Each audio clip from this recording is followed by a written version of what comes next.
The Niagara Frontier Radio Reading Service now presents a reading of articles and features from USA Today for Friday, January 23rd, 2026.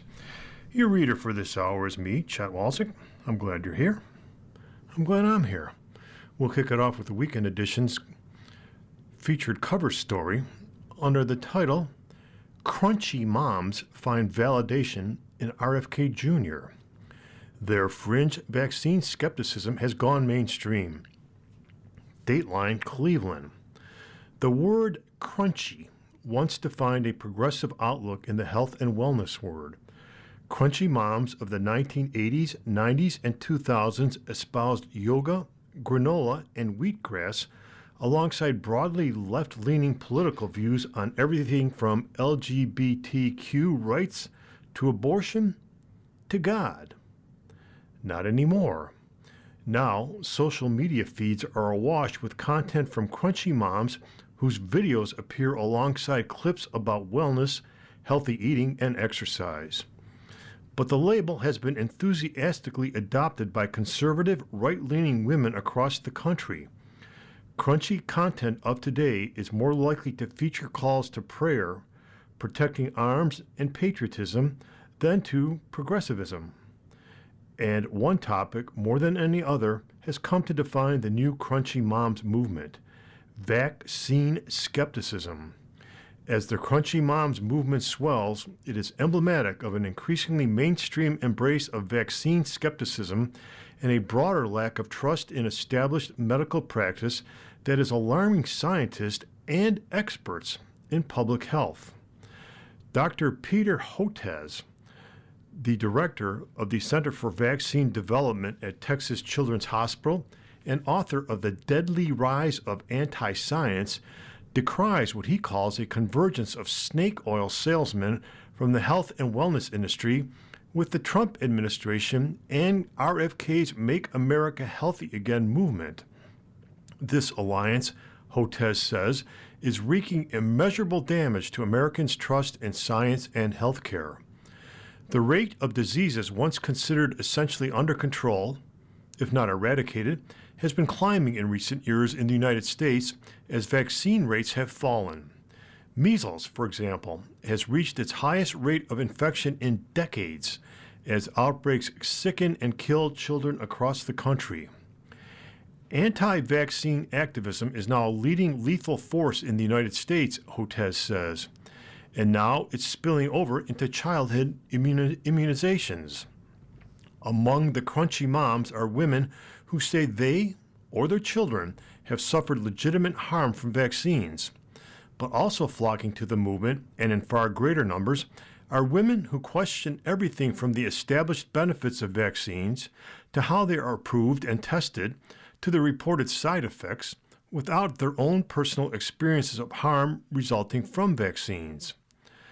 Business partners Brandy Bright and April LeConte run the podcast Crunchy Moms Unfiltered from their home in a local studio just outside Cleveland.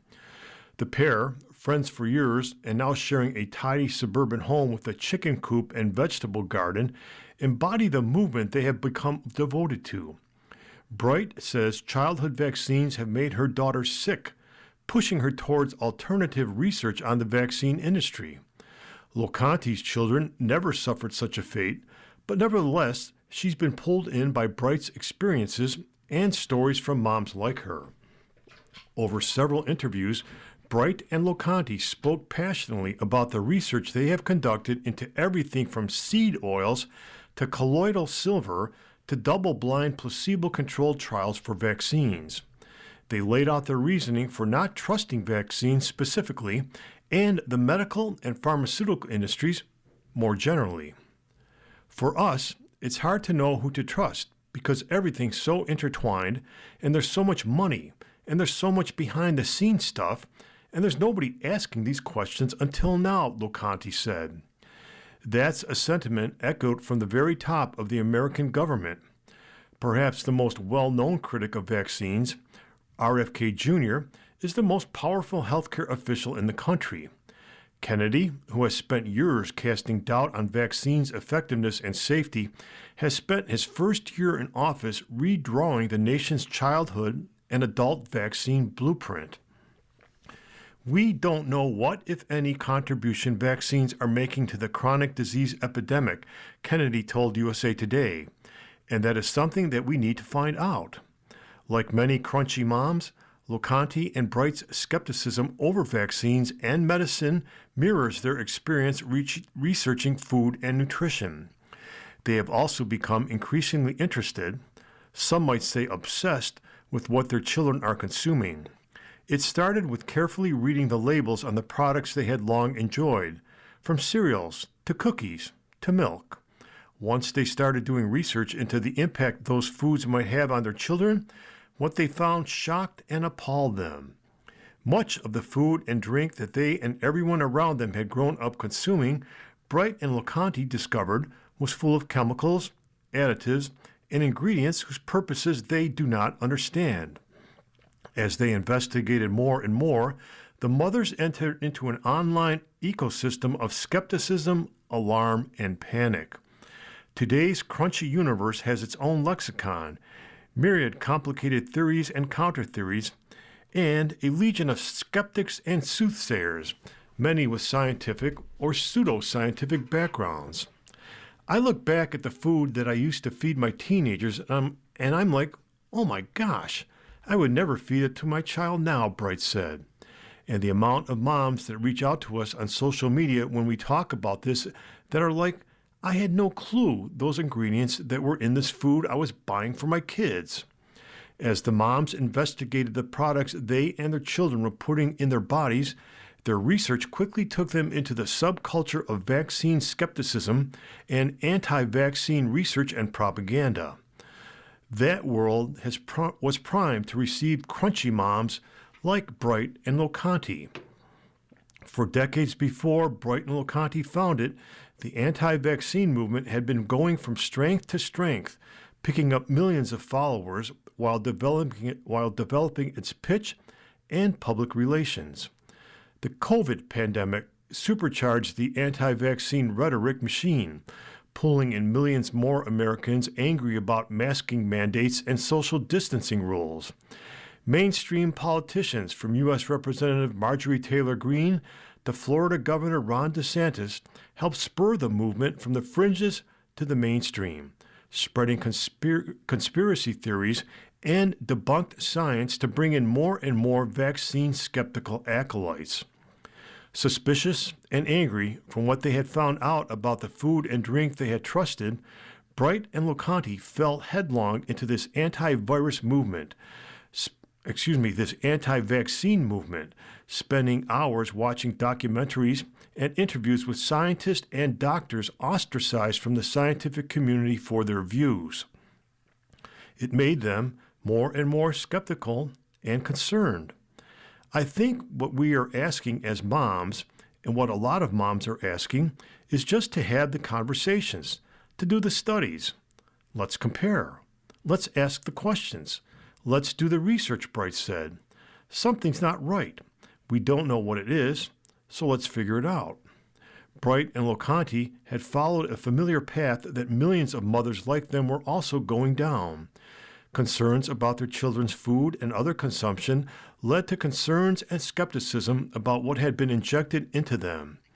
If the large corporations had lied to them about food and drink being healthy, they reasoned the monolithic pharmaceutical companies were probably doing the same.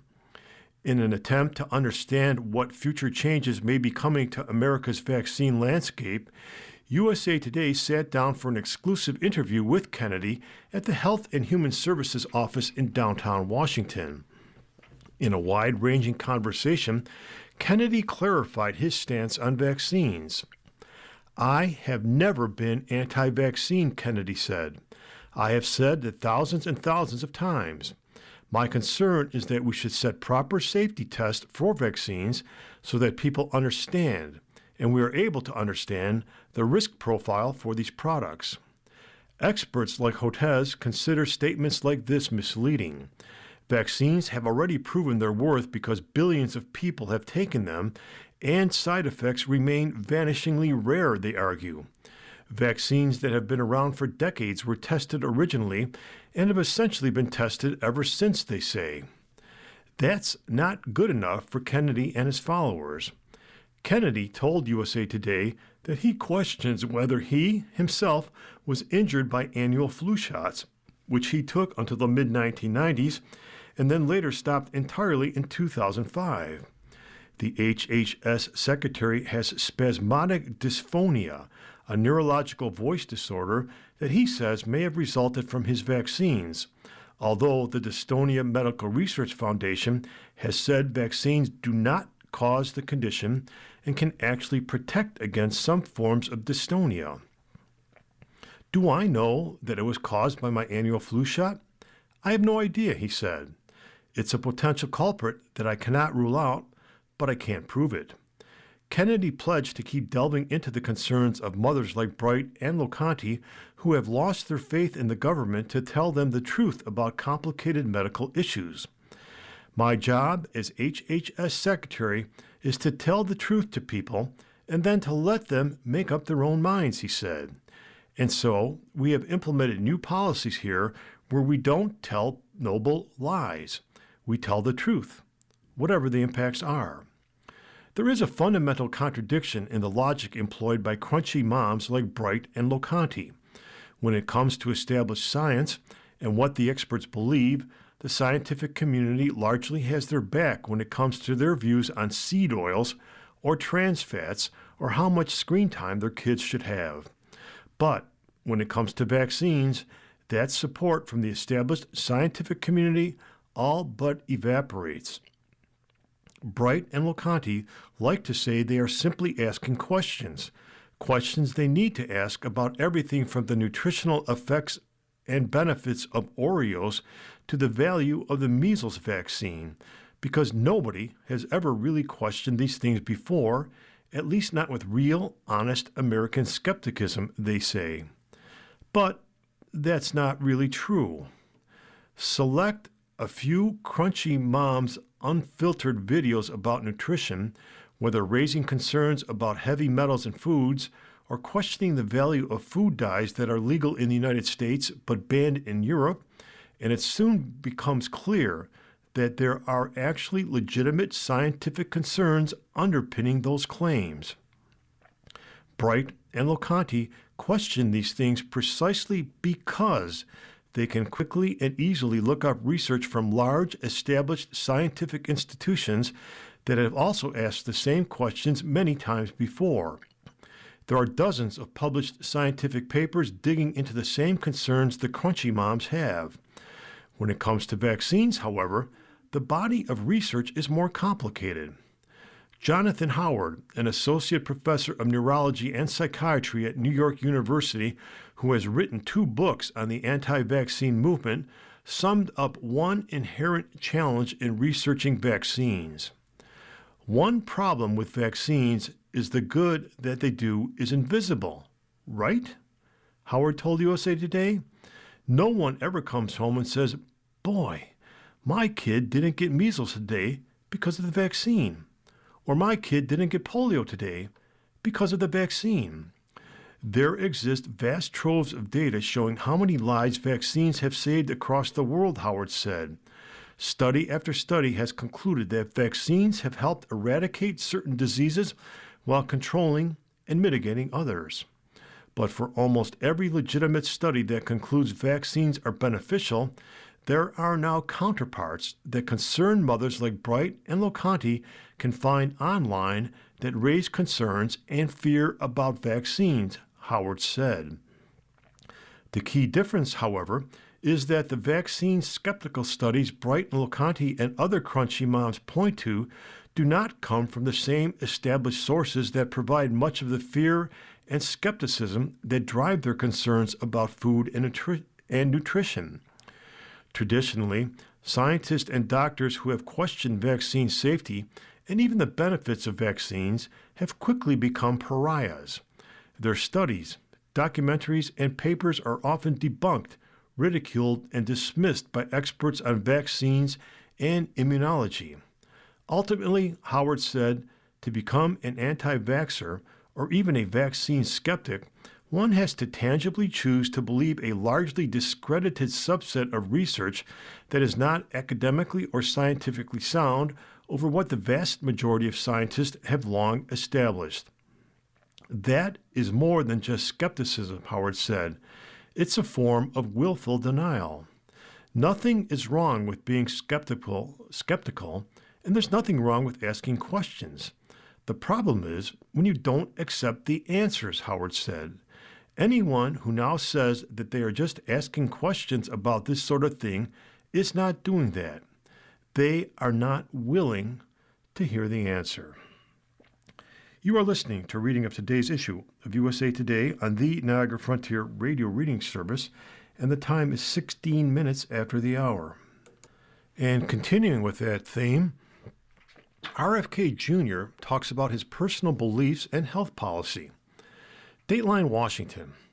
RFK Jr., the public face of U.S. health policy, revealed in an exclusive interview with USA Today his personal views behind the governmental actions he pursues as Secretary of Health and Human Services. Kennedy explained why he stopped getting annual flu shots in 2005 as the department reduced the number of vaccinations recommended for children.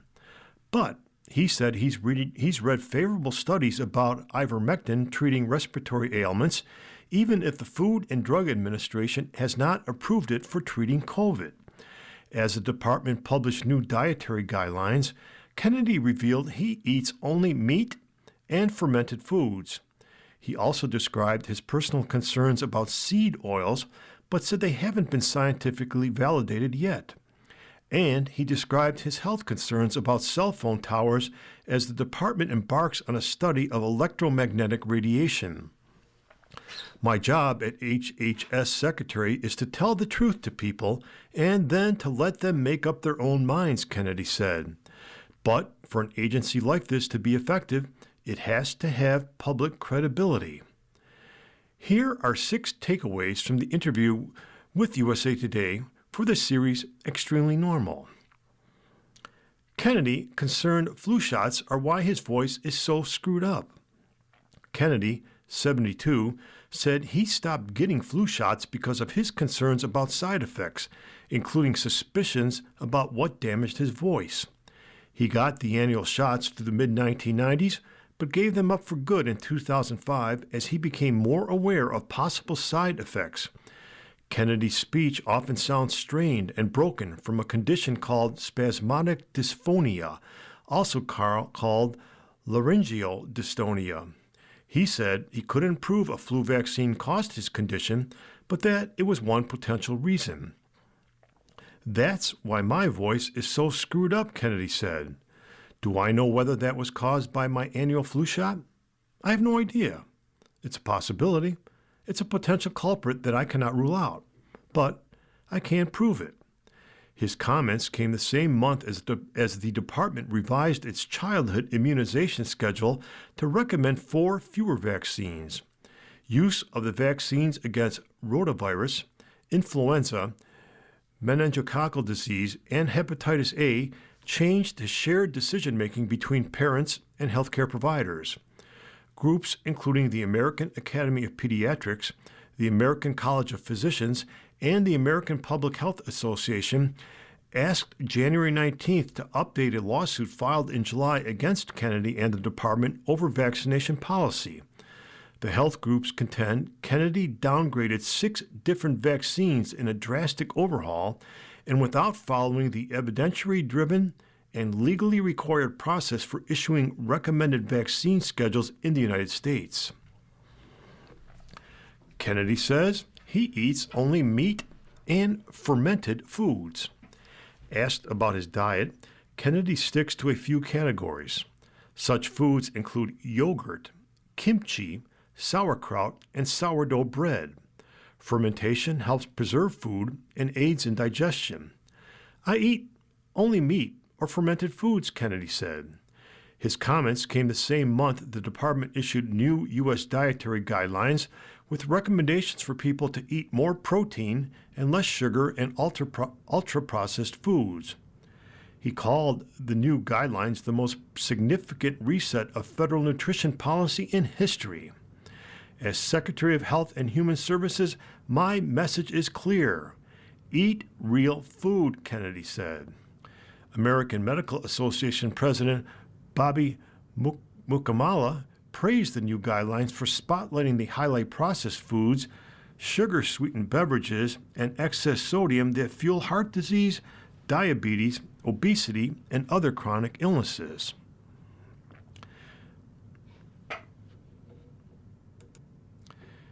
Kennedy says personal concerns about seed oil do not justify policy. Kennedy said he has concerns about seed oils, so he doesn't consume them and advises children not to have them. But he said those are personal restrictions rather than government recommendations because the science isn't quite there yet. I have personal concerns, Kennedy said, but the critique of seed oils has not been scientifically validated. Cooking oils such as canola, corn, and sunflower have been criticized for breaking down in cooking to become toxins that can cause inflammation and weaken the immune system. But scientists at the American Heart Association say the concerns might be blamed on the ultra-processed foods that are part of rather than the oils themselves, and the oils are healthier to cook food in than butter or lard. Kennedy calls cell phone radiation a major health concern. Kennedy elaborated on the health concerns about cell phone towers by citing more than 10,000 studies documenting ill effects from electromagnetic radiation, including cancer, tumor growth, and DNA damage. Generally speaking, electromagnetic radiation is a major health concern, Kennedy said when asked for his concern about 5G towers. I'm very concerned about it. The department launched a study January 15th on cell phone radiation, aiming to identify gaps in knowledge about electromagnetic radiation. But the World Health Organization found no justification for health concerns after commissioning a review where experts from 9 countries analyzed 63 studies on cell phones and cancer dating from 1994 through 2022. The review was published in Environmental International, a scientific journal, in September 2024. The research found no connection between cell phone use and brain cancer. Cell providers' 5G networks promise faster connections, but have long been the target of skeptics who say they have negative health effects. USA Today has previously debunked online claims that 5G is dangerous. Kennedy says ivermectin works against respiratory illness even if FDA hasn't approved to treat COVID-19. Kennedy remains a fan of ivermectin for combating respiratory diseases, even though the FDA has not approved its off-label use for treating COVID. Kennedy said he has seen more than 100 studies indicating that it works against a number of diseases, but it works specifically against respiratory infections. Ivermectin, which originated as an anti-parasitic treatment for livestock, gained traction on social media during the pandemic as an option for treating coronavirus. But the FDA has not formally approved it as an effective treatment for COVID. A 2022 study found no effect in improving COVID symptoms. Kennedy again denied he is running for president in 2028 after Trump completes his second term. No, he said succinctly when asked if he was running. He said people speculating about him running are part of a smear campaign against his and the president's agenda to make America healthy again. You are listening to a reading of today's issue of USA Today on the Niagara Frontier Radio Reading Service, where the time is 24 minutes after the hour. And switching gears a bit here, Bill and Hillary Clinton to face contempt vote in Congress. Dateline, Washington. House lawmakers took a bipartisan step to hold Bill and Hillary Clinton in contempt of Congress after they failed to testify this month about Jeffrey Epstein. Several Democrats on the GOP-led House Oversight Committee supported the measures on January 21, setting up an even bigger and trickier political showdown for the party in the coming weeks. 9 Democrats on the committee voted to hold the 42nd president in contempt. 3 Democratic lawmakers, Representative Melanie Stansbury of New Mexico, Rashida Tlaib of Michigan, and Summer Lee of Pennsylvania, also voted to hold the former Secretary of State in contempt. Once the matter comes to a full House vote, it will force more Democrats to choose if they want to publicly defend 2 of their party's former standard bearers, whose past ties to Epstein have come under increased scrutiny. Newly unearthed photos of Bill Clinton with the disgraced wealth manager have undercut the party's criticisms of President Trump and his own previous connections to Epstein, who died in jail awaiting trial on sex trafficking charges. Only one chamber of Congress has to vote to recommend contempt charges, which can lead to fines and jail time to the Department of Justice. The Clintons, who have urged the full release of the so-called Epstein files, have repeatedly denied wrongdoing and argued the subpoenas imposed on them by Republicans are legally unenforceable. Trump has also denied any wrongdoing related to his relationship with Epstein. Still, the Clintons engaged in talks with congressional lawyers over the course of 5 months and offered to meet with the committee, but those negotiations broke down after conflicting accounts emerged about whether the pair was amenable to an official transcript of their testimony. The response we received was not cooperation, but defiance marked by repeated delays, excuses, and obstruction. Representative James Comer, Republican of Kentucky, the chair of the House Oversight Committee, said ahead of the panel's vote. Angel Urania, a spokesman for Bill Clinton, said in a statement that the Clintons never said no to a transcript, stressing the pair wanted to assist the committee. But Republicans, he alleged, keep misdirecting to protect you-know-who and God knows what. We have offered to help. We have helped. And to this very moment, we are ready to help. But the Republicans refused to say yes, Urania wrote on social media. Over the course of a lengthy committee meeting, GOP lawmakers denounced the Clintons and their Democratic colleagues. This should be nonpartisan, said Representative Nancy Mace, Republican of South Carolina. It's incredible that we're politicizing rape, or politicizing sex trafficking, or politicizing this entire Epstein thing. And as a survivor, I'm telling you, it should not be. Democrats countered that they were eager to hear from the Clintons, particularly Bill Clinton. Yet they decried what they called a double standard among Republicans who had not equally criticized Attorney General Pam Bondi for failing to release the DOJ's complete troves of evidence from its Epstein investigation by a legally required December 19th deadline. And several Democrats with legal backgrounds said there was no precedent for advancing criminal contempt proceedings against individuals who have reasonably engaged with lawmakers' requests to testify. Representative Wesley Bell, Democrat of Missouri, pointed out that when Congress voted to hold former Trump aide Steve Bannon in contempt in 2021 for not complying with subpoenas related to investigations of the January 6th insurrection, Bannon refused to negotiate with lawmakers. He ultimately went on to serve 4 months in prison. The courts have been clear that if there are negotiations, that does not meet the threshold for criminal contempt, said Bell, a former prosecutor. Comer promised a full House vote, accusing the Clintons of contempt within weeks.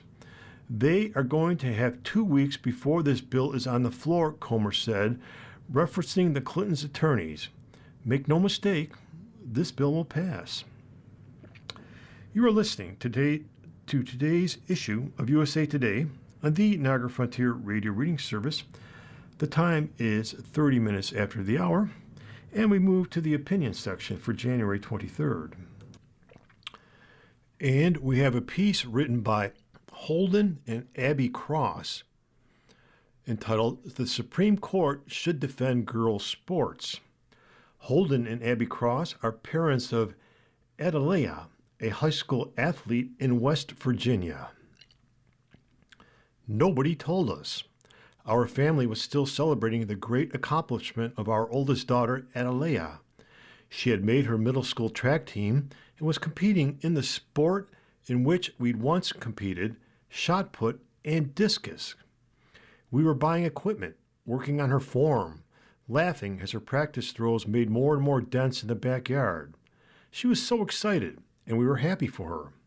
What we didn't know was that her school was allowing a biological male, referred to as BPJ, to compete on her team and change in the girls' locker room. That was supposed to be illegal because girls' sports were protected under West Virginia's Save Women's Sports Act. As we came to find out, a federal appellate court had stopped the law from going into effect while a lawsuit involving transgender athletes was ongoing. On January 13th, the U.S. Supreme Court heard arguments in this case and will weigh in on whether girls like Adelia will have fairness, safety, and equal opportunity when competing. While the court's decision is pending, girls will continue to be harmed. When the school first gave BPJ access to girls' sports and spaces, no one at the school told the girls or their parents what was happening. We learned later from one of the track coaches that when some girls spoke with school officials about their concerns, they were told any girl who was uncomfortable with BPJ in their locker room should just find somewhere else to be comfortable changing. Adelia wanted to compete, so she found a private stall in which to change. Some of the girls on the team would wear their track practice clothes to school to avoid changing in front of BPJ. On the field, BPJ's physical advantage became increasingly apparent the following season. BPJ was outthrowing the girls consistently in field events, ultimately beating even the best of them, including our daughter. We knew that wasn't right, and was taking the joy and fairness out of being on the team. It was taking away opportunities to compete and excel. We didn't know what was happening off the track. Adelia was afraid to tell us at first. She had been made to feel like the problem was hers for being uncomfortable. When she did speak up, we were devastated. Adelia shared that she and the other girls on her team were enduring sexual comments from BPJ in the locker room and at track practice, comments so vulgar that she texted some of them to us to avoid saying them in front of her younger sister. Suck my D, and other comments. Horrified, we contacted the principal. Say nothing, the principal told our daughter. We take this very seriously. Yet the school violated its own policies for resolving complaints, and we didn't hear back from them. The abuse continued. We had to decide what to do next.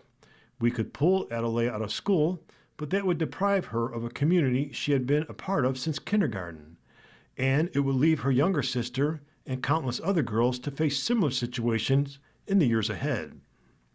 So we decided to stand for truth beside our daughter. First, we joined a lawsuit brought by Alliance Defending Freedom against the Biden administration's rule that violated Title IX, the federal law that protects athletic opportunities for women. Later, we filed an amicus brief in BPJ's case at the U.S. Supreme Court. All of this was incredibly difficult because many of those involved in the situation in our small, tight-knit community have been friends for years.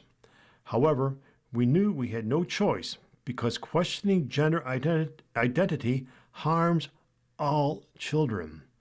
We want every child to flourish.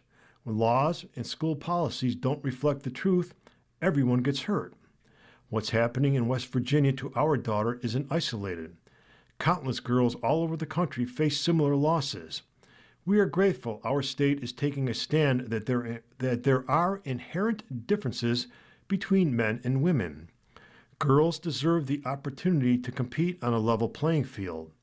No girl should be denied this opportunity.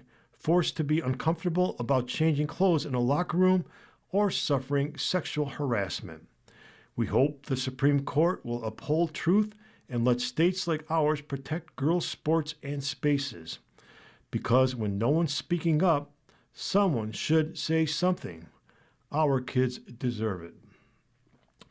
You are listening to a reading of today's issue of USA Today on the Niagara Frontier Radio Reading Service. The time is 35 minutes after the hour. And we move to the money section, which USA continues to call it, even though it is essentially travel and tourism. So we take what they give us. Mind your waist.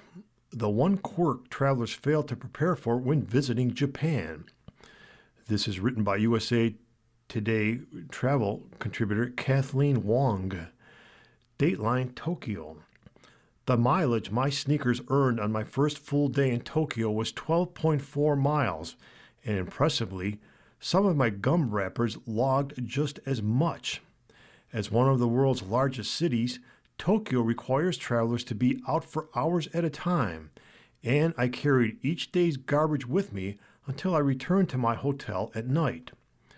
Back at my hotel every night, I would flip my tote bag upside down, and out came a flurry of konbini snacks, souvenirs, and omamori, good luck charms from temples, along with empty gum wrappers, random receipts, crumpled tissues, and perhaps an empty water bottle. This was not by choice. There are so few public trash cans in Japan.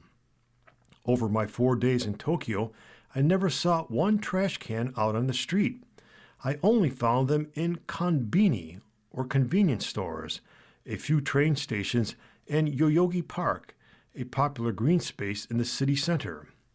I soon left the city for the countryside, slow traveling through the Gifu Prefecture. At the Takayama Morning Market, where travelers can sample local delicacies such as beef nigiri sushi, I ran into the same issue. Looking to discard my wrapper and fork after finishing a baked sweet potato, I approached the bin before being stopped by a bright red sign warning that it was for mail parcels and absolutely not for garbage. Apparently, I wasn't the only tourist to make this mistake. Although it was slightly annoying at times, I didn't find the lack of trash cans in Japan to be a significant problem as long as I was mindful of what I ate and bought. However, some travelers struggle with it. 22% of 4,000 foreign visitors called it their biggest inconvenience in a 2025 Japan Tourism Agency survey. It was the leading complaint, followed by language barriers and overcrowding. So, if you're going to Japan, or Tokyo in particular, here's what travelers should know. Why are there no public trash bins in Japan? It wasn't always like this. Trash bins were once common throughout Tokyo's subway stations, but were removed by the train operators out of public safety concerns several years ago, according to Japanese media outlet the Asahi Shimbun. Discarded masks from the pandemic and past deadly incidents involving train stations may have influenced the decision, such as the 1995 sarin nerve gas packages left in Tokyo subway stations by a doomsday cult that killed 12 people while sickening thousands of others. About a decade later, in 2004, the Madrid commuter train bombing, one of the deadliest terror attacks in Europe that left nearly 200 dead, raised concerns about trash cans in public spaces.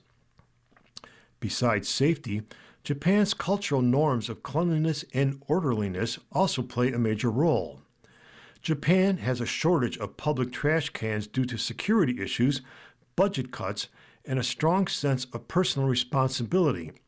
Michael Sheridan, visiting associate professor of tourism at Temple University Japan campus, told USA Today.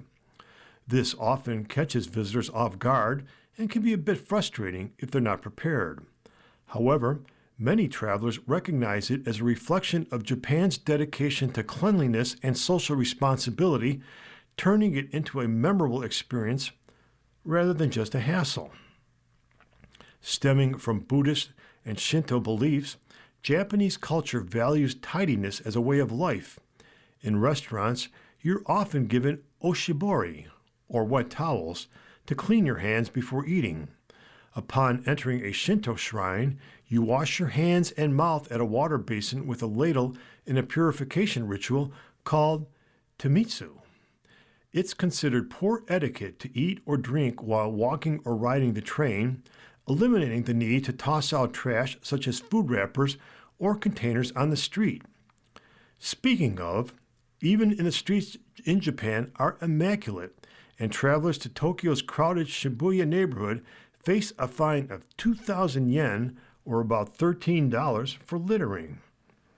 From a tourism ethics perspective, the key takeaway for travelers is not that Japan is inconvenient, but that they are entering an environment where maintaining cleanliness is understood as a collective responsibility, rather than merely a service provided for their convenience, Sheridan said. Still, in high-traffic areas like Shibuya, the shortage of trash cans has led to increased litter, mainly of food wrappers and to-go cups, according to Japan Today. In December, officials proposed that businesses install more trash cans or face a 50,000 yen fee, about $318. So here's some tips for travelers. While public trash cans aren't as common as in other cities, they do exist. With a little strategy and mindfulness, travelers don't need to worry about being stuck with their smelly food containers all day. Here are some tips. When buying a drink or food from a konbini or casual eatery, you're expected to consume your food or drink there. I rarely saw people even walking around Tokyo with a coffee cup in hand. The business will have small trash bins for you when you're done, but please don't put other trash in it. And part of Japan's charm are the vending machines located on the streets, selling all sorts of beverages from ice-cold water to cans of actually hot coffee or tea. Most machines have an attached recycling bin for easy disposal. And lastly, bring a designated trash bag with you to dispose of back at your accommodations. I bought a small Ziploc bag to hold my chewed gum. By doing things like carrying a small plastic bag in their backpack, it allows them to take responsibility for their garbage and recyclables, Sheridan said. You are listening to reading of today's issue of USA Today on the Niagara Frontier Radio Reading Service. The time is 43 minutes after the hour, and we continue with the money, tourist, and travel section. How about that? Cruising altitude. Overhead bins on planes are not for all bags. No kidding. Experts, be ready to store the carry-on bag under your seat. The rush to board a plane is usually instigated by securing space prime storage on board. But if you opt out of the race by only traveling with a personal item, should you still be allowed to use the overhead bin? A reader who requested that I not use their name in this column recently asked me that question. I didn't have a good answer myself, so I reached out to an expert and friend of the column, Rich Henderson, one of the authors of the Two Guys on a Plane blog, to get his thoughts. The good news for the light packers among us is that using the overhead bin is an acceptable workaround to gain some legroom. But of course, it's not something you're necessarily entitled to. It comes back to common courtesy. You are sharing a tight space with a couple hundred people. If you put your smaller bag under the seat in front of you, it means someone else might not have to check their bag. People should be understanding of that. I'm always of the school of thought that people should have a we care for each other mentality, Henderson said. He added that there's a lot more that goes into which bags can and can't, or should and should not, go in the bins than the average traveler might think about. Here's what he said flyers need to know. Is everyone entitled to overhead bin space? No. I don't love the word entitled in this popular case, Henderson said. People fail to realize the physical limitations of that on the airplane, especially some of the older planes that don't have big enough overhead bins. It is all shared space. There is nothing reserved. It's all first come, first served. He acknowledged that some passengers will be required to store their personal items in the overhead bins during taxi, takeoff, and landing for safety reasons. Those seated in locations with restricted floor storage will have to get space in the bin for everything. You can't make that blanket statement when you have seats in the bulkhead that don't have under-seat storage, Henderson said. Even Samantha Brown, the easygoing TV travel guru, told me that people not respecting the shared nature of overhead bin space on planes is one of her biggest travel pet peeves. I do not like bin hogs, she said. When people come in and they put their carry-on and their backpack, or I'm like, no, you get one bag, someone else needs that space. You put it underneath the seat in front of you. Henderson said, if you have a small personal item and want to put it in the overhead bin, the most respectful thing to do is wait until boarding is complete and larger bags are already stowed. He also said to bear in mind that you may not always have access to the bin space directly above your seat. People get into a me mentality when they're doing this, Henderson said. I always come back to, you're in a shared space. You're basically on public transportation here. And yes, you paid for certain services. There's only so much we can do in a confined space. When is your carry-on bag most likely to get checked? Well, anyone who has flown recently can probably attest that the farther down the boarding list you are, the more likely it is that you have to check your carry-on bag. So, if keeping your stuff with you on the plane is important to you, Henderson said, it's probably a good idea to buy a ticket that has priority boarding. He also said some bag types are more likely to get checked than others. Agents are a lot less likely to start checking softer bags like duffel bags or tote bags or things like that. So if you're able to pack, if you're in one of those lower boarding groups, you'll probably be able to find space for that, Henderson said. Hard shell rollerboards are the most difficult to fit into crammed overhead bins and are often the first and most likely bags to get gate checked. That's part of why, when I travel, I use soft-sided luggage for my carry-on bags and only have hard-shell suitcases that I check. And lastly, do you need to be able to lift your own carry-on bag into the overhead bin? Yes. According to Henderson, flight attendants are generally not required to help you lift your bag into the overhead bin, although they are required to assist in getting it to fit if they can. That assistance could come in the form of checking it or rearranging it in the overhead, Henderson said. In a situation where the passenger is unable to lift their own bag into the overhead bin and no one else is able or willing to assist, flight attendants would most likely gate check the bag to the passenger's final destination. If you want your bag on the plane, you should be prepared to lift your bag yourself, Henderson said.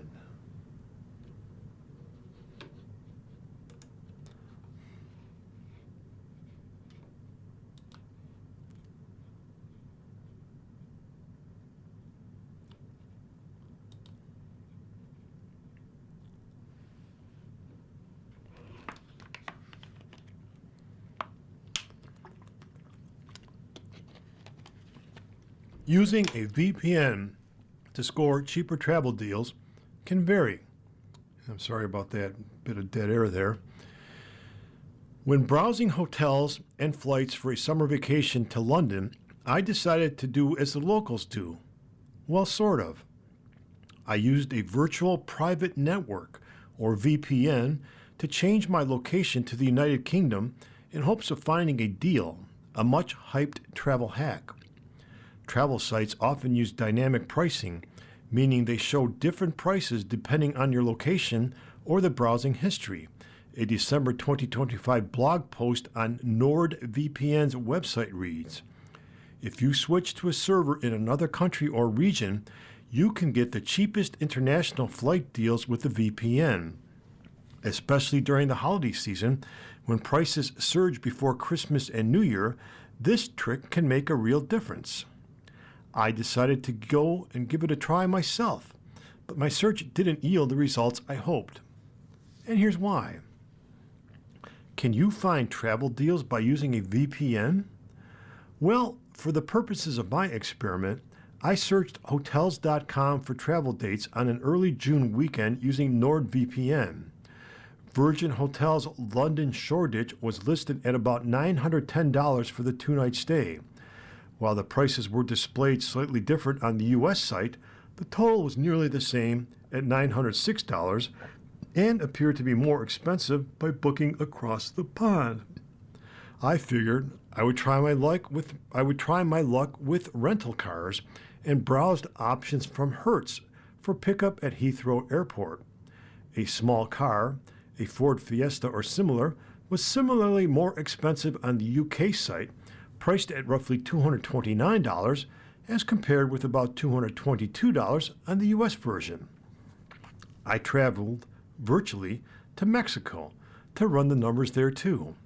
The Westin Resort and Spa Cancun was listed at about $300 for a 2-night booking on the Mexican version of Hotels.com, while the U.S. site listed it at $297, a modest savings. Hertz's Mexico and U.S. sites, meanwhile, showed the same price, $42 for an intermediate 4-door car rented from Cancun International Airport.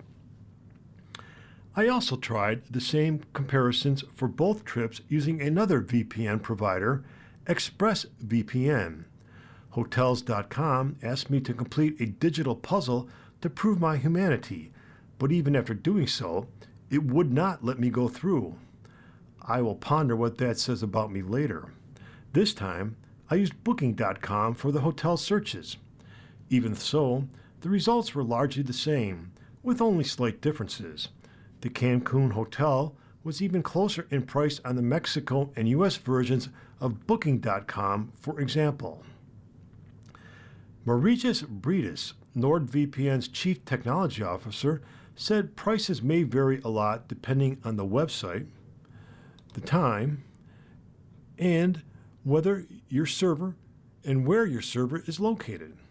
If you keep trying different options, you can find better deals online, he told USA Today in an email. Some sites change prices more based on your location, and sometimes the best savings come from connecting through less obvious countries. In our 2025 research, using servers in places like Turkey, Poland, Croatia, or Moldova sometimes led to better deals than connecting from the country you're traveling to. However, when I set my location to Turkey and reran the London hotel and car rental searches, the hotel was priced the same in Turkey and on the US Hotel.com site. The rental car was also more affordable on the US site at roughly $245 compared with about $273. Hotel prices are dynamic and can vary from one search to the next based on many factors, including live changes in availability, hotel-originated rates and promotions, special offers, currency fluctuations, and other variables, Expedia told USA Today. On Expedia and Hotels.com, travelers can view prices on any of our international sites directly, with or without a VPN, and using a VPN does not impact the price they see. ExpressVPN, Hertz, and Booking.com did not immediately respond to requests for comments. Well, can you get cheaper flights by using a VPN? My flight deal searches were marginally more fruitful. The UK version of Google Flights showed an Iberia flight as the cheapest from the New York area to LHR. The round-trip journey from Newark Liberty with a stop in Madrid was displayed at just under $583 using NordVPN. The US version showed the same flight, also as $583. The cheapest flight to Mexico from the New York area was slightly more affordable with my location set to that country. A United Airlines flight from Newark to Cancun with a stop in Houston was $411 round trip on the Mexico version of the site and $413 when viewed from the United States. So, is using a VPN to book travel worth it? Well, that depends. I came up largely empty-handed, but spent money in the process. A month of access to NordVPN and ExpressVPN cost me about $14 each, though subscription prices vary. I may have had just bad luck. When there are price differences, they can be significant, NordVPN's Brita said. Our research found savings of up to 40% on some flights and hotels. A family of 4 booking flights from Mexico City to Disneyland Orlando saved almost $600 by connecting through Moldova. These savings don't happen every time, but for expensive bookings, even occasional discounts are worthwhile. You are listening to reading of articles and features from USA Today for Friday, January 23rd on the Niagara Frontier Radio Reading Service. We will return for more readings after this short break. Your reader for this hour has been me, Chet Walczak. I'm glad to be with you. I'm glad you're with me. I hope you have a great weekend. And holy cow, it's going to be cold. So stay warm, stay safe. Look forward to seeing you next time.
We'll continue now with our reading of articles from today's issue of the USA Today.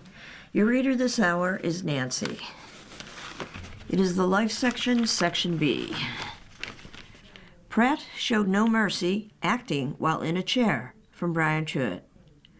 Chris Pratt is known for having action-forward roles in movies, wrestling supervillains, fighting video game baddies, befriending dinosaurs, occasionally playing a baseball, that sort of thing. So spending most of the new sci-fi thriller Mercy in theaters January 23rd, confined to an electric chair, strays from his own norm. Yet it was also a challenge he loved, and honestly, he has a pretty killer seat. Once he begged to be shackled to. It may as well be a coffin. It has me constrained. I'm claustrophobic. I'm fearful, and I'm going through this very dark and serious emotional journey. So emotionally, it takes its own toll, says the 46-year-old star of such franchises as Jurassic World and Guardians of the Galaxy. It's not me running from dinosaurs, but it's me running from imminent death, in a way, from a chair. In the year 2029, LA homicide detective Chris Raven Pratt wakes up in a high-tech room and finds himself accused of murdering his wife, Annabelle Wallace. Facing an AI judge, Rebecca Ferguson, he has 90 minutes to prove his innocence, or at least cast reasonable doubt, by examining the evidence against him and phoning allies, including his partner, Callie Reese, AA sponsor, Chris Sullivan, and grieving teen daughter, Kylie Rogers. If Raven runs out of time, the chair he's cuffed to will execute him. It was a chance to play a real man who has issues and alcoholism and hasn't been a good husband. A broken figure, Pratt says. There were conventional action scenes where he's in cop mode and one bar brawl, but mainly the actor was parked in that chair for 50 to 60-minute takes where director Timur Babnikov would have Pratt and Ferguson run through the trial scenes like a stage play. It's not boring because it's so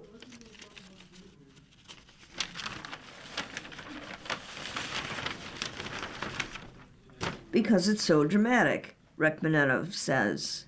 Usually when doing a physical action sequence in a movie, you might get some bumps and bruises and you may scratch yourself up or be a little sore the next morning. You have to ice your ankles or whatever, Pratt explains. But being in the mercy chair meant feeling incredible shame and guilt, trying to take away the layers of yourself to reveal an inner darkness for a person who believes there's a possibility he killed his wife.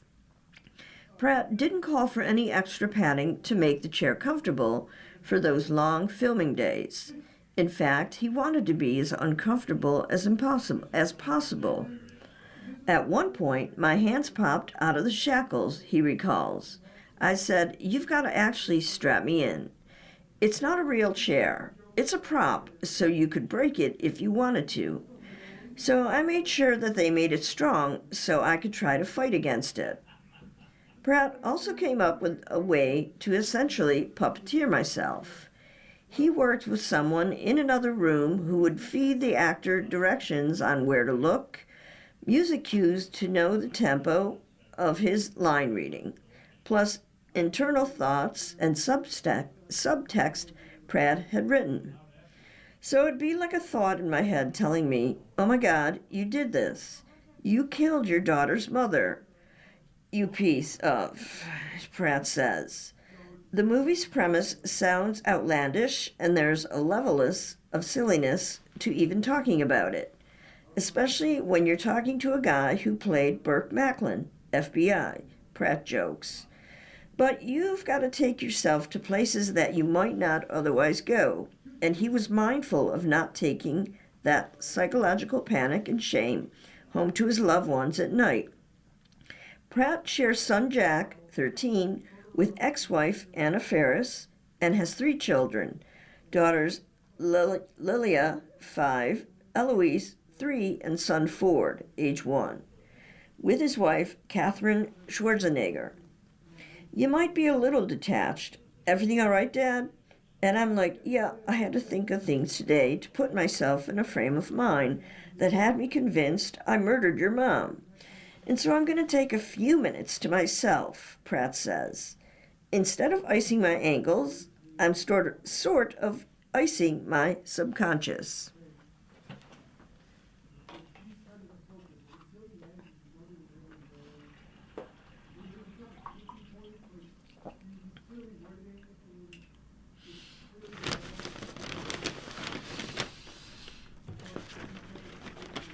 '68th Grammy Awards from music, and written by Melissa Ruggieri. Grammy's CEO sounds off on music's cultural impact. Over the past few years, the Grammys have had to adapt to the unexpected. In 2020, mere hours before the LA award show, Lakers legend Kobe Bryant died in a helicopter crash. The 2021 and 22 ceremonies faced COVID-19 disruptions. Last year, devastating wildfires impacted the show and many of its celebrities. So it's understandable that, even with no current obstacles, Recording Academy CEO Harvey Mason Jr. says, "We don't exhale. We are always holding our breath, trying to create one of the most complicated shows and focus on celebrating music." This year's coronation of Music Supernovas will air live February 1st from Crypto.com Arena in Los Angeles, with Trevor Noah returning as host. Kendrick Lamar leads the nominations with 9, with Lady Gaga and Bad Bunny among the top nominees. The show is reliably packed with performances, often from the most nominated stars, including Sabrina Carpenter. Best New Artist nominees Addison Rae, Alex Warren, Cat's Eye, Leon Thomas, Lola Young, Olivia Dean, Samb, and the Marias will perform in a special segment. In his recent chat with USA Today, Mason wouldn't detail a potential Bob Weir Grateful Dead tribute during the ceremony, noting that it was a tragic year, with the death of many major musicians, but said, "We've done so much to make sure we're doing these tributes respectfully and in a creative way. That's always top of mind." But the Recording Academy chief did share his thoughts on top nominee Kendrick Lamar, the global impact of Bad Bunny's music, and how 5 nominations for the K-pop Demon Hunters soundtrack might signal a future K-pop Grammy category. Question: Kendrick Lamar has 9 nominations this year and 22 awards. It seems as if Grammy voters don't even think twice now about spotlighting hip-hop. Mason, isn't that great? It's a result of the popularity of the genre, the talent, the prolific nature of the artists. Our membership plays a role in that, the genre and the types of creators being honored. You have legends and superstars and up-and-comers, artists who have taken the traditional path, and people on TikTok. How else do you think the influx of new members might impact voting and viewership? I hope it impacts voting by more reflective outcomes on our nominees and winners. Making sure the voting body is representative of music gives us a chance that we're more relevant. These are the people making the most interesting music of the year, and that leads to, what can we put on the show? How do we reach consumers and get them excited? That allows us to generate revenues for all the things the Recording Academy does all year, like the $15 million raised for fire aid for MusiCares last year. What do you think is the most competitive Grammys category? They're all competitive. Everyone is going to be biting fingernails and pulling out hair. Think of all the time and energy and passion that go into all these projects. Anyone you select is a valid winner. Bad Bunny's album nomination for Debí Tirar Más Fotos is the second time an all-Spanish album has received an Album of the Year nod, and the other was also by him, Un Verano Sin Ti, in 2023.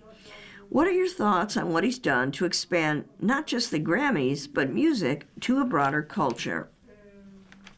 He's had such an amazing year, and there's been massive movement of the needles based on what he's done.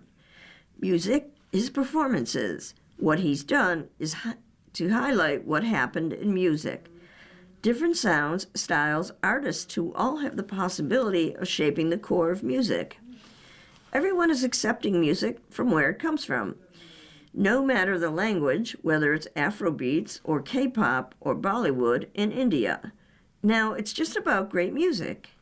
When you look at Bad Bunny, you realize people are really coming together to be moved.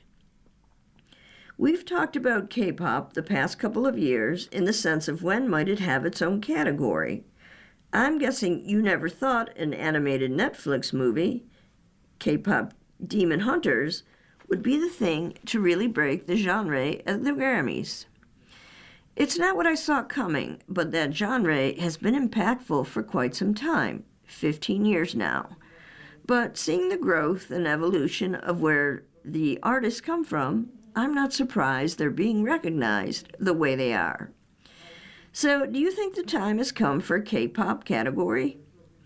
There's more groundswell for a category now, but categories are determined by the members and music communities.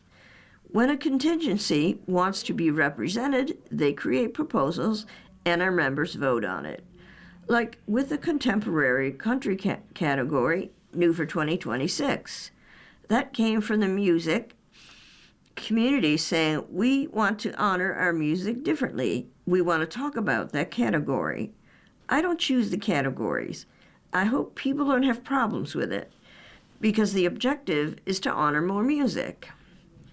This will be the 6th year Trevor Noah is hosting. Why is he still the best choice? Trevor has been the perfect host and a big part of the reason our show is what it is, and the growth the show has created has been influenced by him. He's funny, smart, respectful, full of positive energy, and he's also a huge fan of music. He loves music that comes through. He doesn't take jabs at the expense of the community. There's nothing cringy. There's enough of that going around.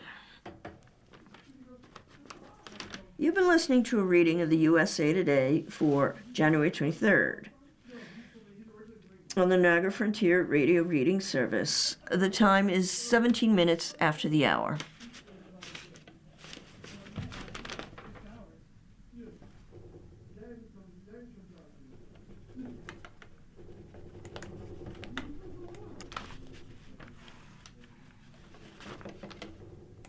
'98th Academy Awards. Snubs and surprises abound on this nominees list, from Patrick Ryan. For folks in Tinseltown, it's the most delightful and dreaded morning of the year. After 6 months of wall-to-wall campaigning, the Academy Awards nominations are finally upon us, and scores of Hollywood's biggest stars struck out in the 9th inning.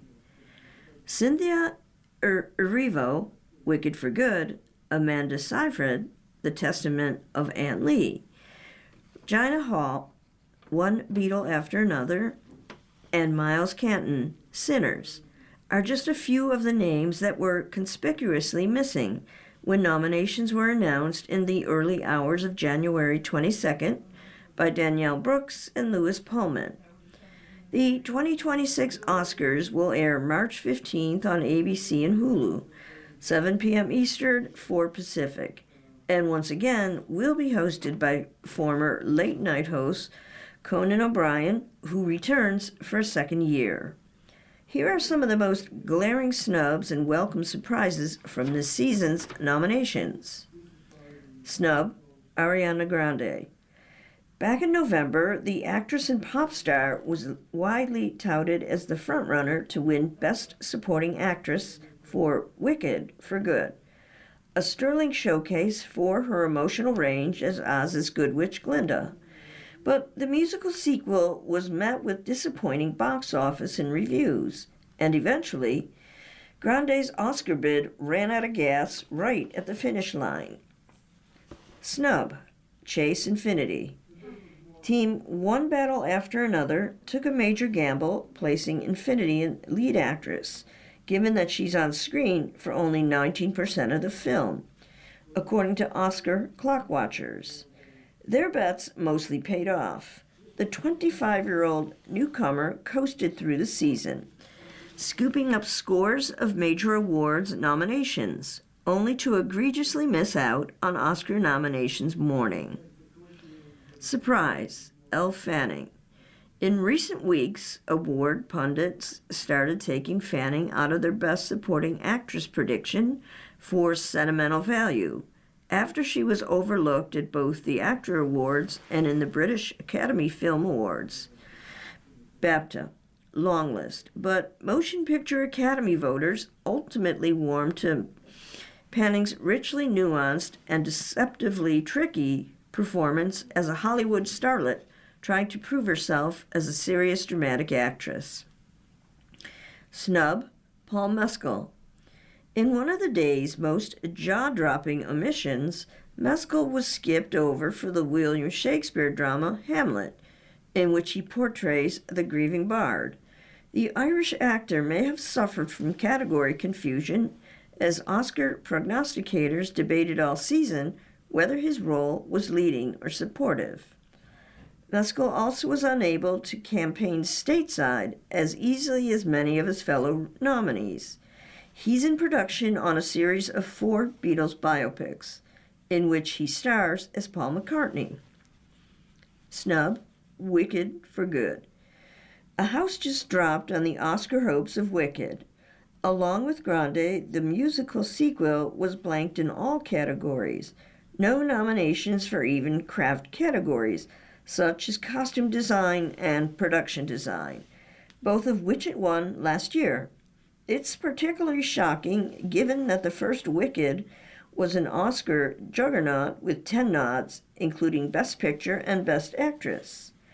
But the second film couldn't capture that same magic after a truncated promotional tour that mostly kept Grande and Erivo apart. Snub, Adam Sandler. Seriously, what does Sandler need to do to get an Oscar nomination? The beloved funny man has played the game with awards campaigns for Punch Drunk Love, The Meyerowitz Stories, Uncut Gems, and Hustle, but he has never gone the distance to Oscar Gold. Jay Kelly seemed to finally be his ticket, thanks to some career-best work as George Clooney's sweetly devoted manager. But after netting the Golden Globe and Critics' Choice Awards nominations, his momentum quickly evaporated, and Sandler was once again ignored. Surprise, Kate Hudson. Back in December, Hugh Jackman declared at the Gotham Awards that Hudson would win an Oscar for Song Sung Blue, in which the A-listers portrays a real-life Neil Diamond tribute band. Although critics were lukewarm on the film itself, Hudson is now one step closer to Jackman's prophecy. After steadily building momentum in recent weeks with Golden Globe, ACTRA Awards, and now Oscar nominations, the beloved star was bolstered by a bevy of celebrity friends who hosted screenings and parties to champion her comeback narrative, having returned to the awards race for the first time since her supporting actress nod for 2000's Almost Famous. Snub, Jesse Plemons. Plemons showed considerable strength at the Golden Globes and ACTRA Awards, where he earned Best Actor nods for Begonia, in which he plays a conspiracy theorist who kidnaps a potential extraterrestrial, Emma Stone. But despite affection for the pitch-black comedy in Best Picture and Best Actress, Stone, Plemons ultimately was overlooked. Surprise, Delroy Lindo. Lindo was unforgivably snubbed for Best Actors back in 2021's for Spike Lee's The Five Bloods, which makes his surprise inclusion in Best Supporting Actor for Sinners that much sweeter. The stage and screen veteran has been a formidable presence promoting the vampire movie over the past few months, but hasn't received any major solo recognition up until now. Snub: Joel Edgerton. Best Actor is one of the Oscars' most stacked categories, thanks to A-listers Leonardo DiCaprio, One Battle After Another, Michael B. Jordan, Sinners, and Timothée Chalamet, Marty Supreme, all representing some of the year's biggest crossover hits. Given voters' love for Train Dreams, which scored 4 Oscar nominations, including Best Picture, we thought Edgerton still might sneak in, but sadly, he was passed over.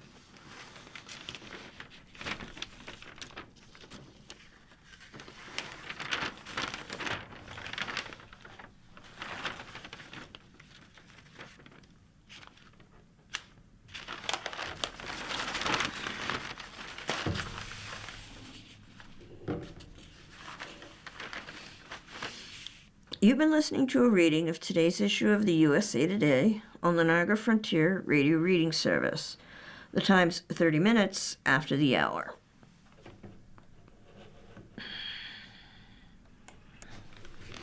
Now for Section C, which is sports.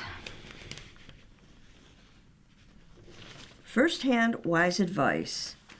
Bill Parcells reaches out as Broncos' Sean Payton deals with a quarterback crisis. If there's anyone who can relate to Sean Payton about now, the Denver Broncos coach is navigating a sudden crisis with quarterback Bo Nix knocked out of the AFC Championship game with a season-ending fractured bone in his right ankle. It is Bill Parcells. The Hall of Fame coach, a.k.a. the Tuna, guided the New York Giants to a Super Bowl 25 crown with backup quarterback Jeff Hostetler replacing Phil Simms for the stretch run after Simms, ironically, went down with a broken right foot in Week 15 of the 1990 season. Now, 35 years later, Payton's team is one victory from advancing to Super Bowl 60, needing backup Jarrett Stidham to turn into a modern-day Hostetler. That Parcells is Payton's wise mentor adds another layer to the plot. I've spoken with him. He's ready to go, Parcells told USA Today Sports on Tuesday, January 20th. Parcells knows all too well how Payton, as New Orleans Saints coach, handled the adversity of losing Drew Brees for 5 games in 2019 with a torn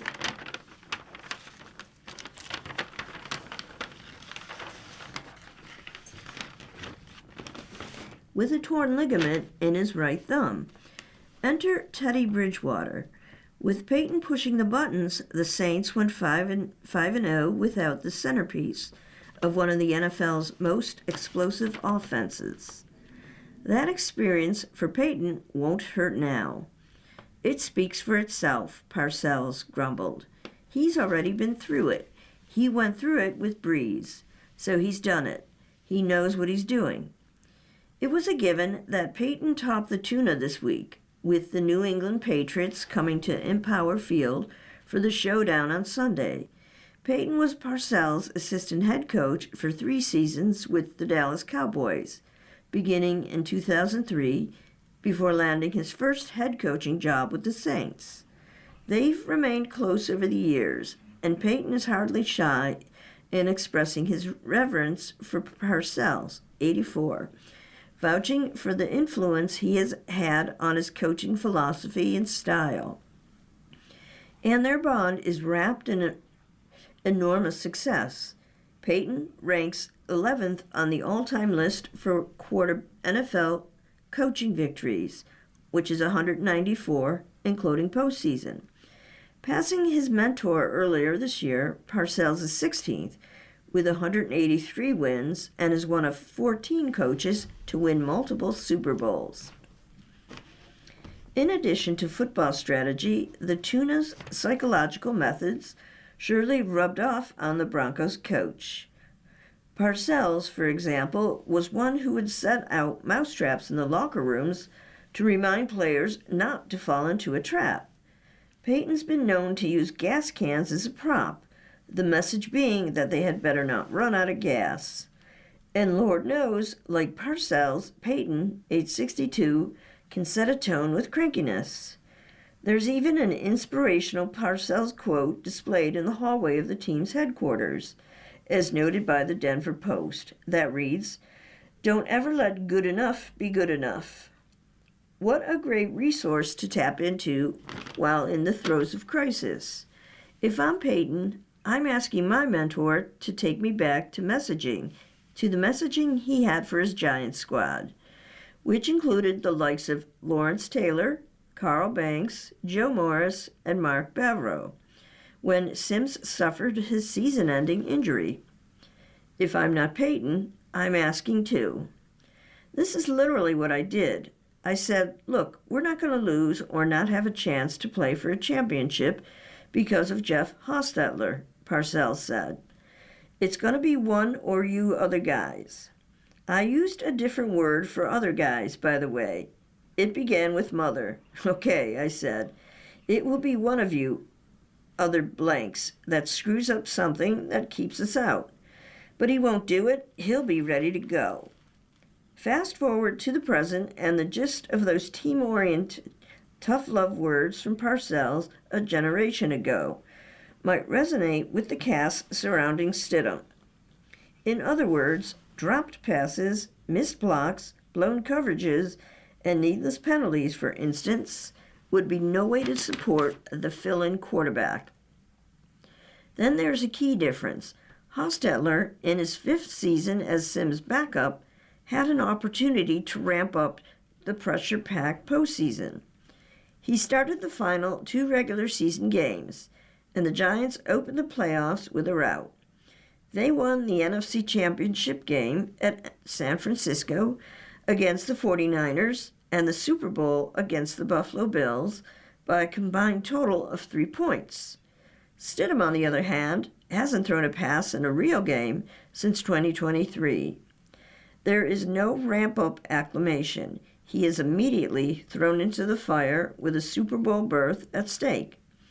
A 7th-year pro, Stiddy, as he's called, was one of Peyton's first free agent signings when the coach arrived in 2023. While there's undoubtedly a comfort level for Stidham in Peyton's system and vice versa, the minimal action equates to a huge unknown. In fairness to what you've seen, which is very limited, he's ready, said Peyton, mindful that Stidham sparked during the preseason and presumably on the practice field. I feel like I have a number 2 quarterback that's capable of starting for a number of teams. I know he feels the same way, so watch out, just watch. For all Peyton has done to establish a culture, revamp personnel, and bring winning results during his 3 seasons, Nix's injury suddenly poses a challenge that could reveal the level of completeness for this mix. The Broncos absorbed the $85 million salary cap hit for cutting Russell Wilson. They have assembled one of the NFL's best defenses. They dethrone the Kansas City Chiefs as 9-time defending AFC West champs. They earned the number 1 seed in the AFC playoffs and won the franchise's first postseason game in a decade. Now this. Nix underwent surgery on Tuesday. Sure, he's been clutch, including Sunday.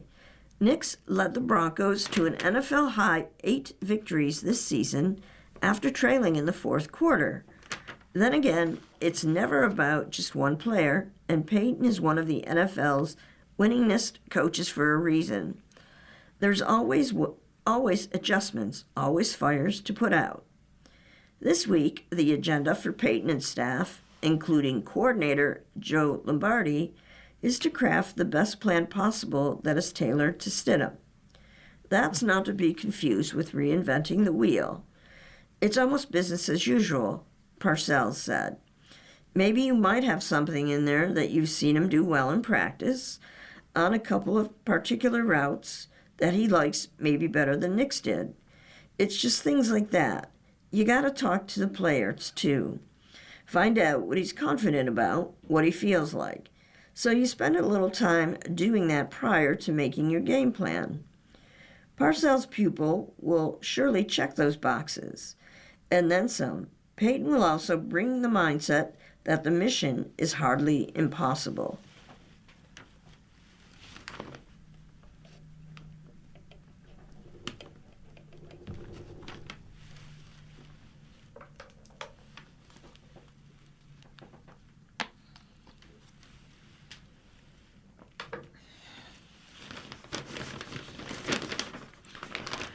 Hoosiers football turns hope into belief, from Blake Topmeyer.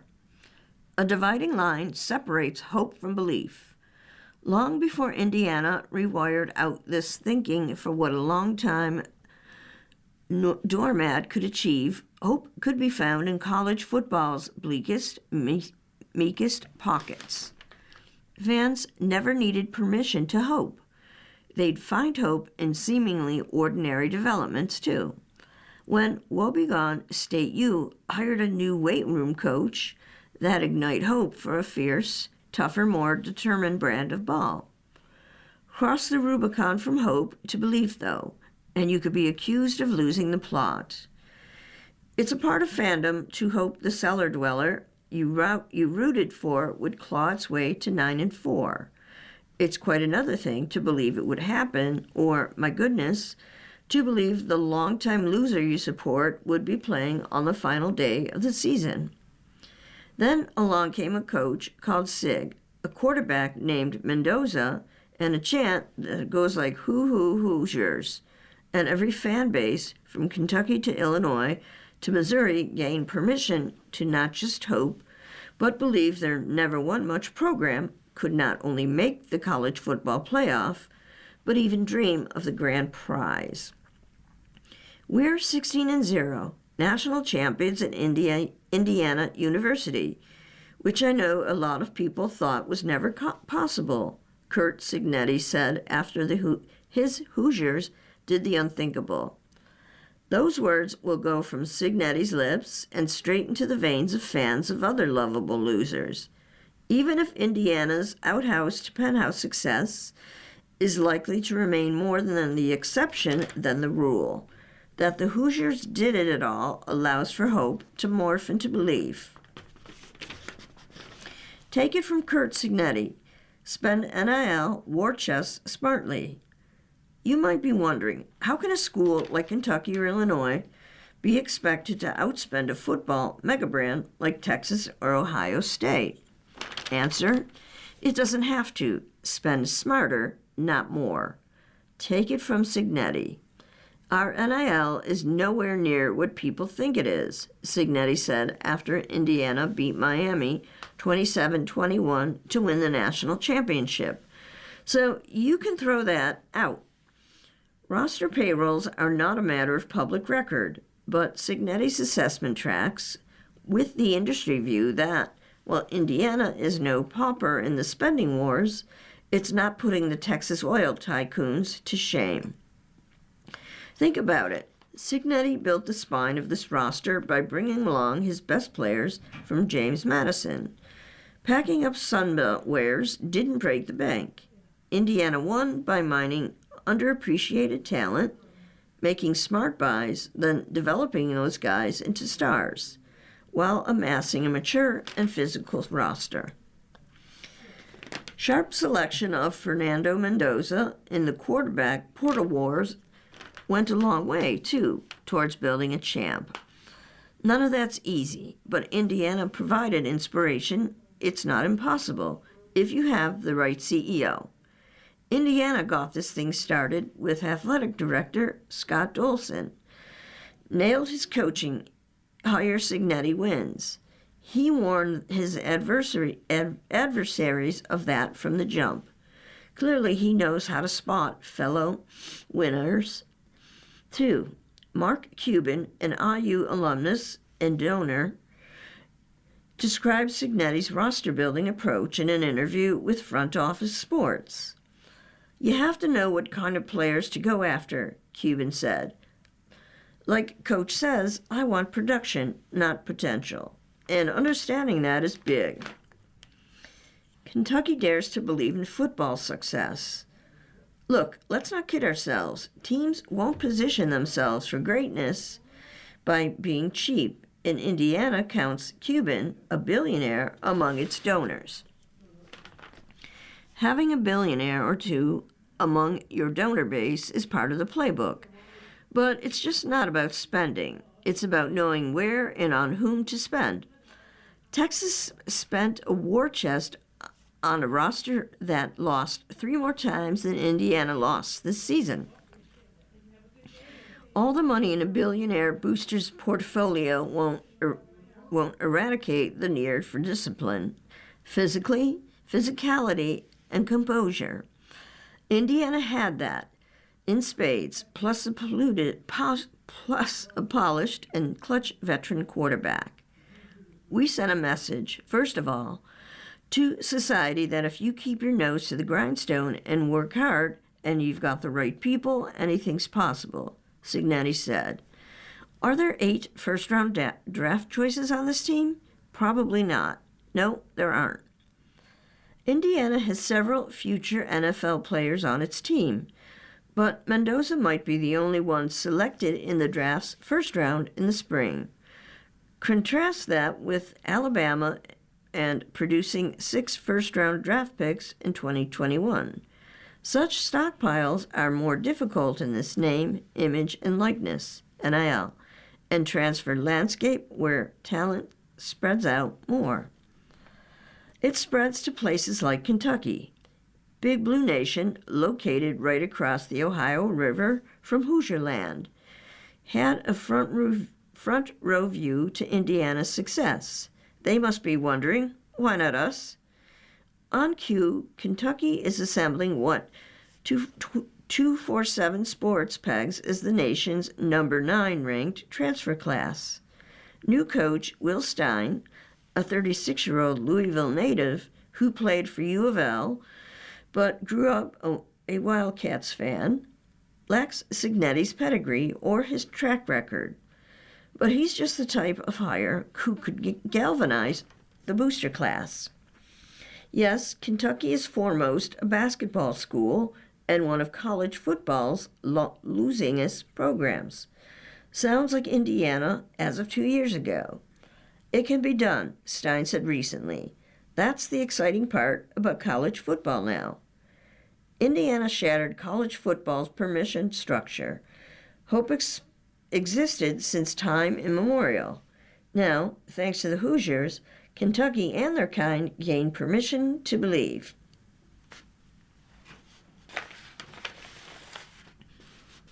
You're listening to a reading of today's issue of the USA Today on the Niagara Frontier Radio Service. The time's 45 minutes after the hour. Here's a commentary. Mets have rebounded with a winter flourish. From Bob Nightingale.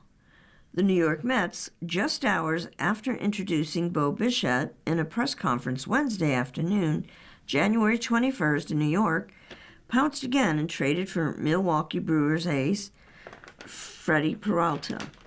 The Brewers, who let teams know all winter that Peralta was available, but only at a steep price, finally got a team to meet their demand when the Mets sent prized pitching prospect Brandon Sproat and infield prospect Jet Williams to Milwaukee. The Mets also receive pitcher Tobias Myers.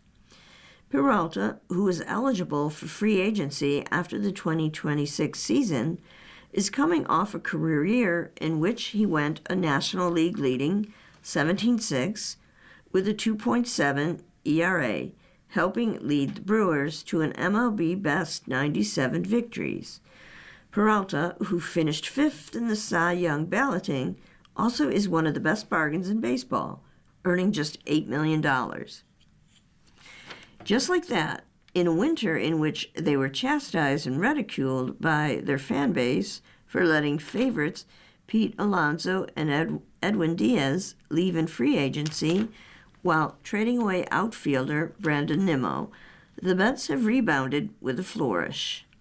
The Mets, who were left at the altar 5 days ago when outfielder Kyle Tucker rejected their 4-year, $120 million offer and joined the LA Dodgers. They have since signed Bichette to a 3-year, $126 million contract, traded for Chicago White Sox center fielder Luis Robert, and now landed Peralta and Myers.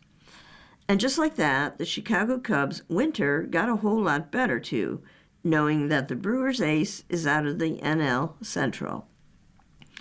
The Brewers, who have previously traded away pitchers like Cy Young winner Corbin Burns and reliever Josh Hader and Devin Williams before they hit free agency, now take another immediate hit, though it could be quite beneficial for the future. While Peralta was a bargain at $8 million, this simply was a deal the Brewers thought too good to pass up. Williams is ranked as MLB's 71 first best prospect, according to Baseball America, while Sprout is not. The Mets now believe they have the team again to compete for the NL East title after last year's epic collapse left them sitting at home all October. They have dramatically changed the face of the organization with newcomers Marcus Semien, Jorge Palacio, Williams Bichette, Robert, and now Peralta and Myers. I'm not going to compare, but what I'll say is I really like how our group sets up right now on both sides of the ball. David Stearns, Mets president of baseball operations, told reporters Wednesday at the Bichette press conference.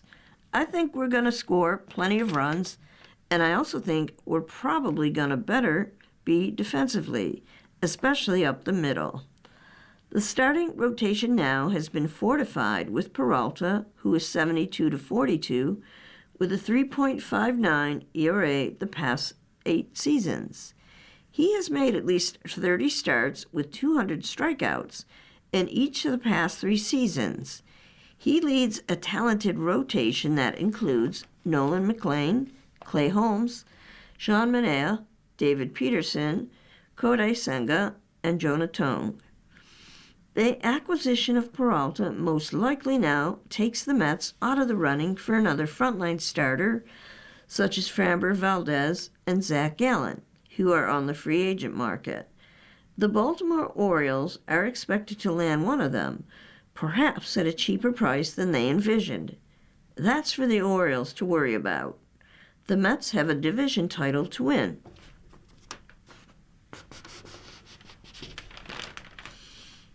NBC announces Bob Costas will host Sunday Night Baseball, from Gabe Locke. As NBC rekindles its connection with Major League Baseball in devoting its coveted Sunday night slot to a national telecast, it's turning to an old voice to entice viewers on the pregame show. Bob Costas, the 73-year-old former voice of NBC's venerated Game of the Week in the 1980s, will host the pregame show that will air on NBC and stream on Peacock, the network announced January 22nd. NBC will take over MLB's Sunday night package after ESPN's 36-year run, and much like its NFL package, will debut with a Thursday night opener on March 26, pitting the defending champion, Los Angeles Dodgers, against the Arizona Diamondbacks. Broadcasts will largely be relegated to Peacock in the periods of where the end of the NBA regular season and beginning of the NFL season overlap with MLB's schedule, but will air on NBC through the heart of the summer. In a statement released by NBC, Costas called the arrangement, which will also include contributions to its NBA on NBC broadcast, an emeritus role to conclude my career where so much of it played out. Costas teams with Tony Kubik on NBC's Game of the Week from 1982 to 89, Vin Scully and Joe Garagiola largely comprised the other broadcast team in that era, and returned to baseball in the mid-90s when the network reclaimed coverage after losing rights to CBS. Costas has also helped host a dozen Olympic Games and has been with MLB Network since its 2009 debut.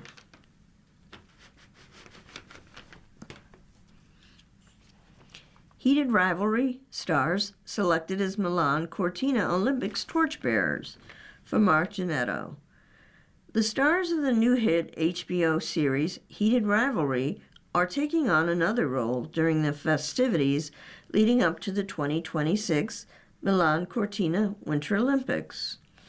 Hudson Williams and Connor Story have been selected to be among the torchbearers carrying the Olympic flame, event organizers announced on Thursday, January 22nd, in conjunction with HBO Max Holdings streaming rights for the 2026 Games in the U.S. and Europe. The Olympic torch relay for the 2026 Milan Cortina Olympics began throughout Italy last month, and it arrived in Venice on Thursday. The relay will end on February 6th at the opening ceremony in Milan. It was not yet announced when or where Williams and Story will serve as torchbearers. Heated Rivalry is a series created by Canadian screenwriter, director, and producer Jacob Tierney and premiered on HBO Max February 2025. The show, which already has been renewed for a second season, features two famous hockey players and rivals played by Williams and Story, who develop a years-long romantic relationship with each other that they keep secret with competing on the ice.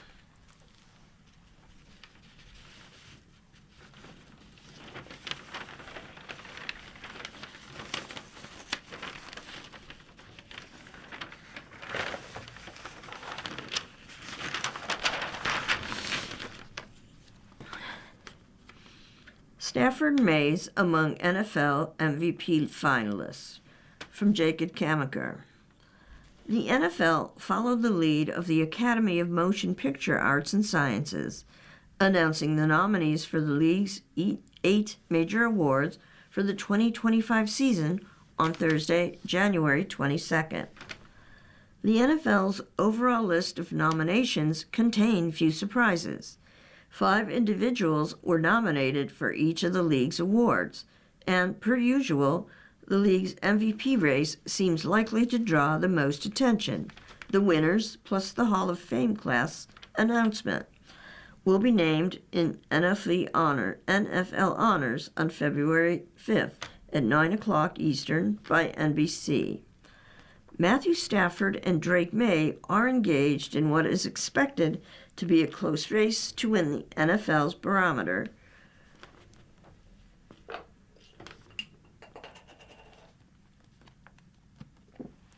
NFL Honors nominees. NFL MVP. Josh Allen, quarterback, Buffalo Bills. Trevor Lawrence, quarterback, Jacksonville Jaguars. Drake May, quarterback, New England Patriots.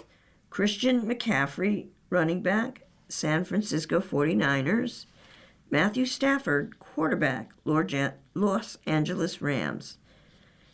Coach of the Year, Liam Cohn, Jacksonville Jaguars. Ben Johnson, Chicago Bears. Mike McDonald, Seattle Seahawks. Kyle Shanahan, San Francisco 49ers. Mike Vrabel, New England Patriots. Assistant Coach of the Year, Vic Fangio, Philadelphia Eagles. Brian Flores, Minnesota Vikings. Vance Joseph, Denver Broncos. Clint Kubiak, Seattle Seahawks. Josh McDaniels, New England Patriots. Comeback Player of the Year, Stephon Diggs, wide receiver, New England Patriots. Aidan Hutchinson, defensive end, Detroit Lions. Trevor Lawrence, quarterback, Jacksonville Jaguars. Christian McCaffrey, running back, San Francisco 49ers. Dak Prescott, quarterback, Dallas Cowboys.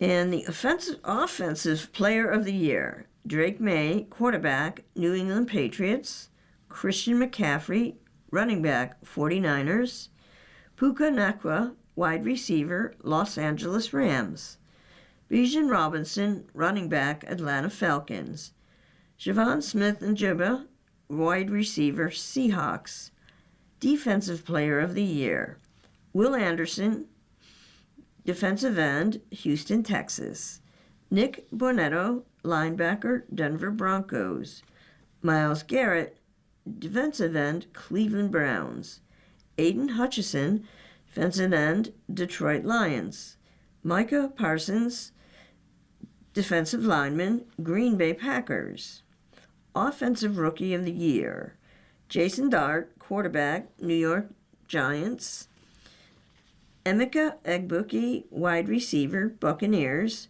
Trevon Henderson, running back, Patriots, Tetiaro McMillan, wide receiver, Carolina Panthers, Tyler Show, quarterback, New Orleans Saints, defensive rookie of the year, Abdul Quarter, linebacker, New York Giants, Nick Amori, Seattle Seahawks, James Pierce Jr., defensive end, Atlanta Falcons, Carson Schwezinger, linebacker, Cleveland Browns, and Xavier Watts, safety, Atlanta Falcons.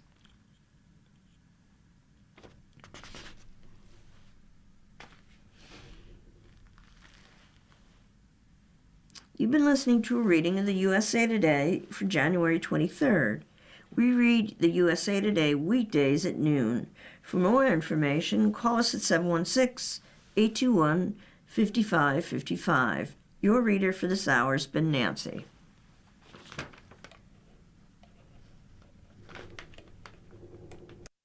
Coming up next in the Niagara Frontier Radio Reading Service, we have episode number 17 of Mark Twain by Ron Chernow. Following that, at 3 o'clock is the New York Magazine, and at 4 o'clock, a re-airing of this morning's Buffalo News. Stay with us for these readings and more. You're listening to the Niagara Frontier Radio Reading Service. Radio Reading serves people who are blind or have a print disability throughout Western New York and Southern Ontario's Niagara Peninsula. From its broadcast studios at 1199 Harlem Road in Cheektowaga, just north of Clinton Street. Almost 40 years and more than 300,000 hours of radio readings to those unable to read printed matter on their own. Our broadcast signal is provided at no charge by WNED. Volunteer radio readers broadcast daily readings of newspapers, magazines, and books. For more information on the Niagara Frontier Radio Reading Service, call us at 716-821-5555. Are you facing challenges with vision loss and need help with your smartphone, sending emails, navigating the internet, and staying connected with your family? VIA, Visually Impaired Advancement, is offering free classes for seniors weekly at multiple locations with free assistance for your smartphone, email, and internet skills. There's a new session every week, and it rotates between the South Towns and the North Towns. It's at your local Erie County libraries and at 10 a.m. and 11:30 a.m. For more information, call Elhana Porter at 716-888-4632. Again, that's 716-888-4632. You're listening to your Niagara Frontier Radio Reading Service. Our volunteer radio readers broadcast daily readings 24 hours a day of newspapers, magazines, books, and other printed matter. People who are blind or have a print disability throughout Western New York and Southern Ontario's Niagara Peninsula are provided special reading radios. This year, the Niagara Frontier Radio Reading Service marks almost 40 years on the air. Our broadcast signal is provided at no charge by WNED. Radio Reading Service studios are at 1199 Harlem Road in Cheektowaga.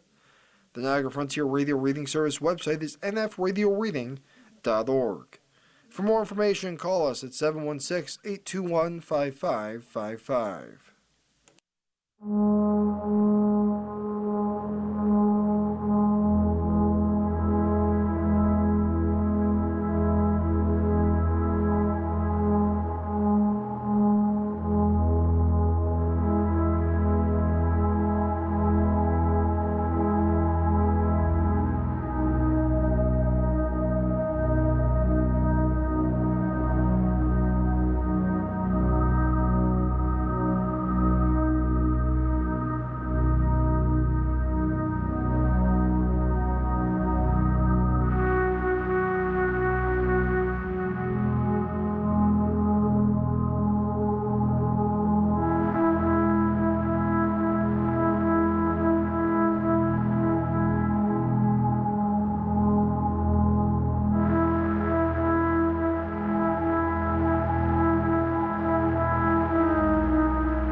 The Niagara